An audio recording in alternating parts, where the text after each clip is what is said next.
عزیز جان من، ایک نئی پروگرام کا آغاز کرتے ہیں۔ پروگرام قصص الانبیاء علیہ السلام، انبیاء کے روشن حصے قرآن پاک سے پیش کیا جائے گا۔ بسم اللہ الرحمن الرحیم، الحمد للہ رب العالمین،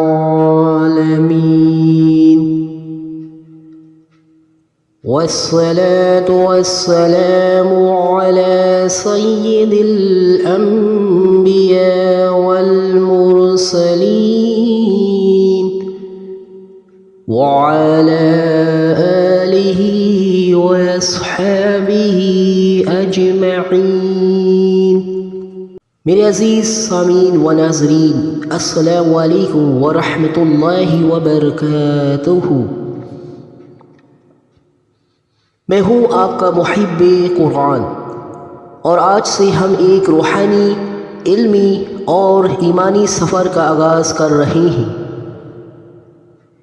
ایک ایسا سفر جو ہمیں لے جائے گا ان مقدس کہانیوں کی طرف جنہیں خود اللہ تعالیٰ نے اپنے کلام پاک میں بیان فرمایا، تاکہ ہم ان سے سبق لیں، روشنی حاصل کریں اور اپنی زندگی کو سنوار سکیں۔ یہ میرا پروگرام ہے قصص الانبیاء علیہ السلام، یعنی انبیاء کرام کی قصے قرآن کی زبان میں۔ یہ صرف کہانیاں نہیں بلکہ یہ حقیقتوں کے آئینے ہیں، یہ ان دلوں کی داستانیں ہیں جنہیں اللہ نے اپنی وحی کے نور سے منور کیا۔ یہ ان قدموں کے نقوش ہیں جن پر چلنے والا بندہ اللہ کے قرب کی راہ پا لیتا ہے۔ آج ہم آغاز کر رہے ہیں پہلے نبی، پہلے انسان حضرت آدم علیہ السلام کے قصے سے۔ یہ قصہ صرف ایک تخلیق کی کہانی نہیں، یہ انسانیت کی ابتدا، تکبر کی انجام اور رحمت الہی کی وسعت کی کہانی ہے۔ اللہ نے آدم کو مٹی سے بنایا اور اس میں اپنی روح کا نور پھونک دیا۔ یہی وہ لمحہ تھا جب انسان کو اشرف المخلوقات کا مقام ملا۔ تو آئیے آج سے ہم ایک نئے سفر پر نکلتے ہیں، ایمان کی سفر پر، تاریخ نبوت کے سفر پر، جہاں ہر نبی کی زندگی ہمیں صبر، تقوی، عاجزی اور محبت کا درس دیتی ہے۔ میرے عزیزوں، یہ قصے صرف سننے کے لیے نہیں، یہ خود کو پہچاننے کے لیے ہے۔ یہ دل کو جھکانے، آنکھوں کو نم کرنے اور روح کو جگانے کے لیے ہے۔ تو آئیے اللہ کے نبیوں کے ساتھ چلتے ہیں قرآن کے صفحات پر، نور کے سفر میں، جہاں ہر لفظ، ہر قصہ ہمیں اللہ کے قریب کر دیتا ہے۔ عزیز جان من، سورہ الاعراف میں اللہ تعالیٰ کا ارشاد ہے، آیت نمبر 11 میں عربی متن پیش کیا جا رہا ہے، توجہ سے سنیں۔ اعوذ باللہ، میں اللہ کی پناہ مانگتا ہوں، من الشیطان الرجیم، شیطان مردود سے۔ بسم اللہ، اللہ کے نام سے شروع، الرحمن الرحیم، جو بڑا مہربان، ہمیشہ رحم فرمانے والا ہے۔ وَلَقَدْ خَلَقْنَاكُمْ، اور یقیناً ہم نے تمہیں پیدا فرمایا۔ ثُمَّ صَوَّرْنَاكُمْ، پھر ہم نے تمہاری صورتیں بنائی۔ ثُمَّ قُلْنَا لِلْمَلَائِكَةِ، پھر ہم نے فرشتوں سے فرمایا، اسجدوا لآدم، تم سب آدم کو سجدہ کرو۔ فَسَجَدُوا، تو ان سب نے سجدہ کیا، إِلَّا إِبْلِيسَ، سوائے ابلیس کے، لَمْ يَكُن مِّنَ السَّاجِدِينَ، وہ سجدہ کرنے والوں میں سے نہ ہوا۔ عزیز جان من، اس آیت کی تشریح کرتے ہیں۔ یہاں سے انسان کی کہانی کا پہلا باب شروع ہوتا ہے۔ اللہ نے آدم کو پیدا فرمایا، اپنی قدرت سے ان میں روح پھونکی اور فرشتوں کے سامنے ان کا شرف ظاہر کیا۔ سب نے سجدہ کیا اس احترام کا سجدہ عبادت کا نہیں بلکہ اللہ کے حکم کے آگے عاجزی کا اظہار تھا۔ لیکن ایک مخلوق تھی ابلیس جو تکبر کے پردے میں چھپا ہوا تھا، اس نے جھکنے سے انکار کیا اور کہہ دیا انا خیر منہ خلقتنی من نار وخلقتہ من طین، میں اس سے بہتر ہوں، تو نے مجھے آگ سے پیدا کیا اور اسے مٹی سے۔ عزیز جان من، یہ جملہ دراصل تکبر، حسد اور نافرمانی کی بنیاد بن گیا۔ اسی ایک لمحے نے اسے ابلیس مردود بنا دیا۔ سورہ الاعراف کی ان آیات میں تخلیق انسان اور آزمائش شیطان کی حقیقت کو ظاہر کیا گیا ہے۔ اللہ نے مٹی سے آدم کو بنایا۔ مٹی میں عاجزی، برداشت، سکون اور زرخیزی ہوتے ہیں، اور آگ میں غرور، تیزی اور انا ہے۔ یہی فرق انسان اور شیطان کے باطن کا فرق ہے۔ باطنی طور پر آدم کی کہانی ہر انسان کی اپنی کہانی ہے۔ ہر دل میں ایک آدم ہے جو خاک سے ہے، اور ہر نفس میں ایک ابلیس ہے جو تکبر سے جلتا ہے۔ جس نے اپنے اندر ابلیس کو شکست دی وہ اللہ کے قریب ہو گیا، اور جس نے تکبر کو پال لیا وہ اپنے ہی اندر مردود بن گیا۔ عزیز جان من، حدیث مبارک پیش کرتے ہیں میرے آقا محمد مصطفیٰ صلی اللہ علیہ وآلہ وسلم نے فرمایا لا يدخل الجنة من كان في قلبه مثقال ذرة من قبر، جس کے دل میں ذرہ برابر بھی تکبر ہوا وہ جنت میں داخل نہ ہوگا۔ صحیح مسلم۔ یہ حدیث اس واقعے کی اصل روح کو بیان کرتی ہے کہ تکبر اللہ کے حضور سب سے بڑی نافرمانی ہے۔ عزیز جان من، یہ آیت انسان کی تخلیق کی شان اور مقام بیان کرتی ہے۔ اللہ تعالیٰ فرماتا ہے میں نے تمہیں یعنی انسانوں کو مٹی سے پیدا کیا، تمہیں صورت و سیرت عطا کی، عقل، علم، اختیار اور روح الہی کی کرن تمہارے اندر رکھی، پھر فرشتوں کو حکم دیا کہ آدم کے سامنے سجدہ کرو۔ یہ سجدہ عبادت کا نہیں بلکہ احترام اور اطاعت الہی کا سجدہ تھا۔ فرشتوں نے فوراً سجدہ کر کے اللہ کے حکم کے سامنے سر جھکا دیا، مگر ابلیس جو جنات میں سے تھا غرور و تکبر کے زہر میں ڈوبا ہوا تھا، اس نے کہا میں مٹی کے انسان کے آگے نہیں جھک سکتا۔ یہی وہ لمحہ تھا جہاں تکبر نے عبادت کو زائل کر دیا۔ عزیز جان من، یہ وہ لمحہ ہے جب انسان کی تخلیق کا اعلان فرشتوں کے سامنے ہوا۔ اللہ تعالیٰ نے انسان کو مٹی سے بنایا، پھر اس مٹی کو اپنی حکمت سے ایک حسین صورت میں ڈھالا، اور جب اس میں روح الہی پھونکی تو انسان ایک جیتا جاگتا شاہکار بن گیا۔ اللہ نے فرشتوں سے فرمایا سجدہ کرو آدم کو، یعنی اس مخلوق کے احترام میں جھک جاؤ، کیونکہ یہ میری قدرت کا مظہر ہے، میری تخلیق کا شاہکار ہے۔ سب نے سجدہ کیا۔ یہ سجدہ عبادت کا نہیں، احترام اور اطاعت الہی کا تھا۔ لیکن ایک مخلوق تھی ابلیس جس کے دل میں آگ تھی، علم نہیں، انا تھی، عشق نہیں، وہ جھک نہ سکا اور سجدہ کرنے والوں میں شامل نہ ہوا۔ عزیز جان من، حدیث کی روشنی میں بیان کرتے ہیں میرے پیارے آقا محمد مصطفیٰ صلی اللہ علیہ وآلہ وسلم نے ارشاد فرمایا ہے ان اللہ خلق آدم علی صورت طولہ 60 ذرعا، اللہ نے آدم کو اپنی بنائی ہوئی صورت پر پیدا کیا، ان کا قد 60 ہاتھ تھا۔ صحیح بخاری و صحیح مسلم کتاب میں یہ حدیث ظاہر کرتی ہے کہ اللہ نے انسان کو عظمت، حسن اور تکریم کے ساتھ پیدا فرمایا۔ انسان کی یہ ساخت اور عقل زمین پر خلافت کے قابل بنائی گئی۔ ایک اور حدیث میں پیارے آقا نے فرمایا خلق اللہ آدم علی صورت الرحمن، اللہ نے آدم کو اپنی رحمت کی صورت پر پیدا کیا، یعنی اللہ نے انسان کے اندر وہ صفات رکھی جو رحمت، حلم، عفو اور علم کی جھلک ہے۔ پس انسان اگر اللہ کی صفات رحمت کی پیروی کرے تو وہ خلافت عرضی کا حقدار ہے۔ کیا خوب کہا گیا ہے خاک سے جس کو بنایا گیا نور اس کو سجا دیا۔ خاک سے جس کو بنایا، نور سے اس کو سجا دیا، سجدے کے حکم سے فرشتوں نے سر جھکا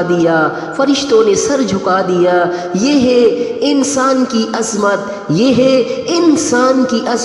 یہ ہے رب کی کاریگری، جس نے مٹی میں پھونک دی اپنی جلوائے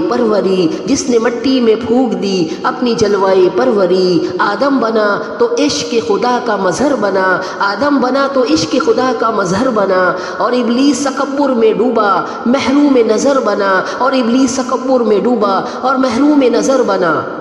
میرے محترم سامعین، اللہ کی بارگاہ میں ہاتھ اٹھا کر دعا کرتے ہیں، اے خالق کائنات، جس نے ہمیں خاک سے پیدا کیا، ہمیں عزت بخشی، ہمیں اپنے نور عقل و ایمان سے منور فرمایا، اے رب ہمیں سجدے کے حکم کے سامنے جھکنے والا بنا، ابلیس کی طرح تکبر کرنے والا نہیں۔ اے اللہ ہمیں آدم کی خاکساری عطا فرما اور شیطان کی انا سے محفوظ فرما۔ اے مالک ارض و سما، جس نے ہمیں صورت بخشی، ہمیں سیرت بھی عطا فرما، ایسی سیرت جو تیرے رضا کے قابل ہو، آمین یا رب العالمین۔ عزیز جانبان، اگلی آیت سورہ اعراف آیت 12 میں اللہ تعالیٰ ارشاد فرما رہے ہیں، آیت کی عربی متن پیش کیا جا رہا ہے، توجہ سے سنیں۔ قال ما منعك، اللہ نے فرمایا کس چیز نے تمہیں منع کیا، اللہ تسجد، کہ تم سجدہ نہ کرو، اذ امرتک، جبکہ میں نے تمہیں حکم دیا، قال انا خیر منہ، ابلیس نے کہا میں اس سے بہتر ہوں، خلقتنی من نار، تو نے مجھے آگ سے پیدا کیا، وخلقتہ من طین، تو نے اس آدم کو مٹی سے پیدا کیا۔ عزیز جانبان، اس آیت کی تشریح بیان کرتے ہیں، یہ آیت وہ آئینہ ہے جس میں تکبر کا چہرہ صاف دکھائی دیتا ہے۔ اللہ نے ابلیس سے سوال فرمایا، جب میں نے حکم دیا تو کس نے تجھے روکا، یعنی کس جواز نے تجھے میرے حکم سے پیچھے ہٹایا؟ لیکن سننے والوں کو حیرت ہوتی ہے کہ ابلیس نے معافی نہیں مانگی، اس نے عقل کا دعویٰ کیا مگر عشق کا انکار کیا، اس نے کہا میں بہتر ہوں، میں آگ سے بنا ہوں اور وہ آدم مٹی سے۔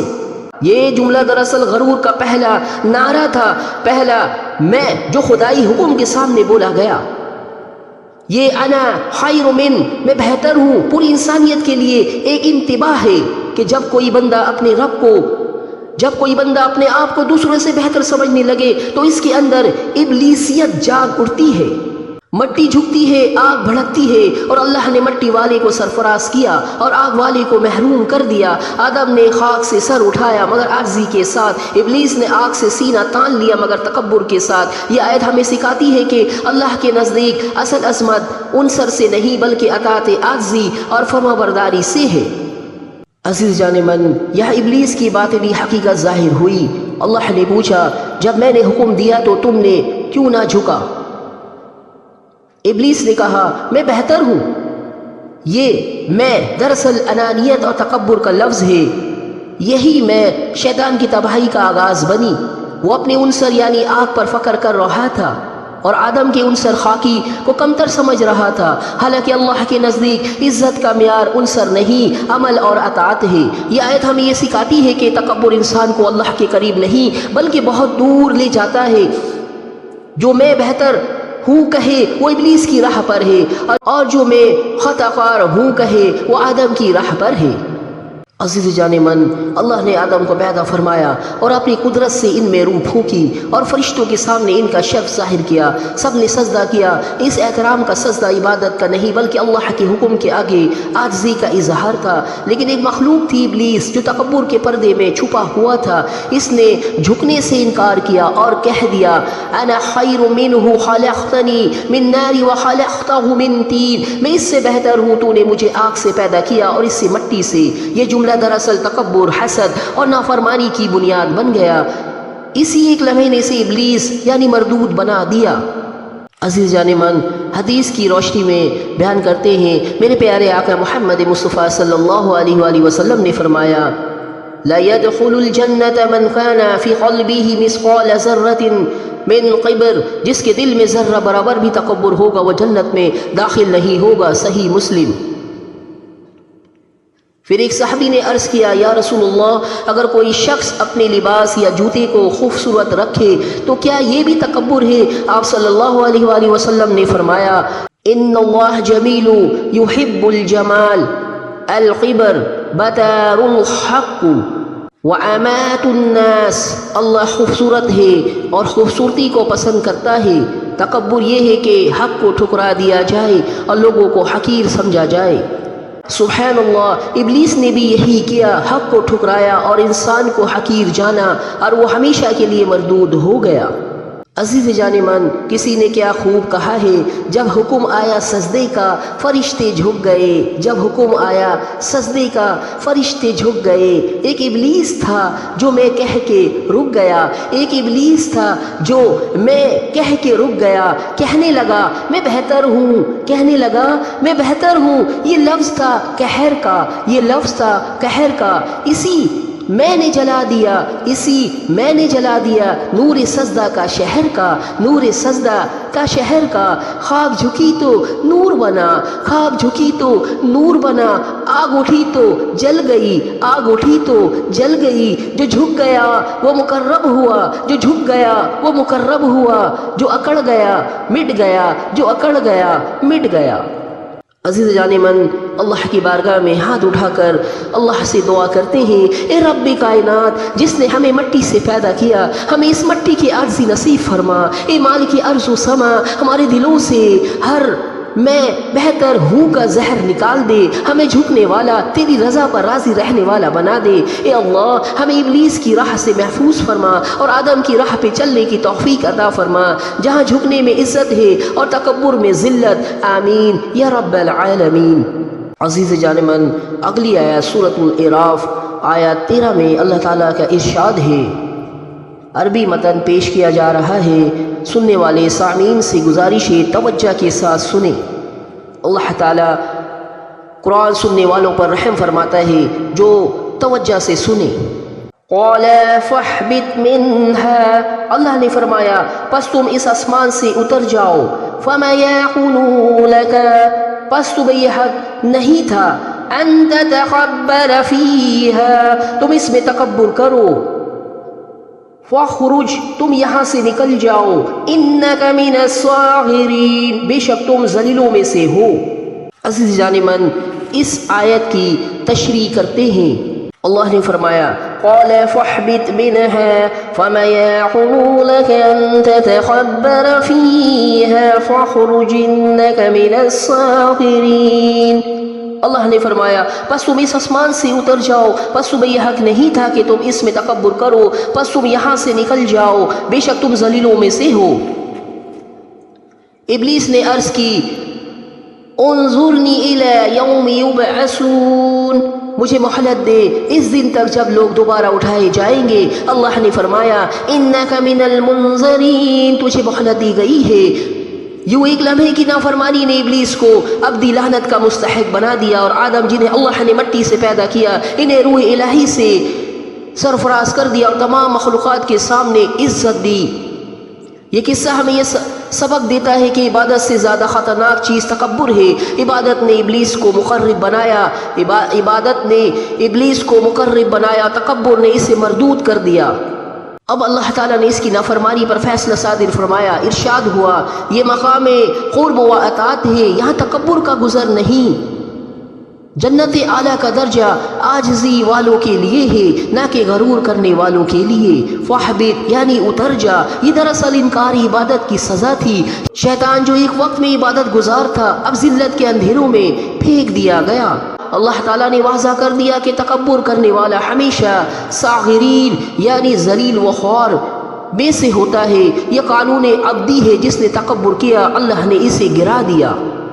عزیز جانبان، یہ وہ لمحہ ہے جب اللہ تعالیٰ نے تکبر کے مجرم پر فیصلہ صادر فرمایا۔ جب ابلیس نے میں بہتر ہوں کہا تو اس میں کے بدلے اسے نکل جا کا حکم ملا۔ اللہ نے فرمایا فاہبط منہا، اتر جا یہاں سے، یعنی اب تیرے لیے عزت و قرب کا یہ مقام نہیں، یہ مقام ان کے لیے ہے جو جھکتے ہیں، نہ کہ ان کے لیے جو اکڑتے ہیں۔ فما یکون لک ان تتکبر فیہا، یہ جگہ تکبر کی نہیں بندگی کی جگہ ہے۔ پھر اللہ نے فرمایا فاخرج انک من الصاغرین، نکل جا بے شک تو ذلیل و خوار ہے، یعنی جس نے خود کو بڑا سمجھا اللہ نے اسے چھوٹا کر دیا، جس نے عزت چاہی بغیر اجازت کے اللہ نے اس سے عزت چھین لی۔ یہی قانون الہی ہے، جو جھکے گا اللہ اسے بلند کرے گا، اور جو اکڑ گیا اللہ اسے گرا دے گا۔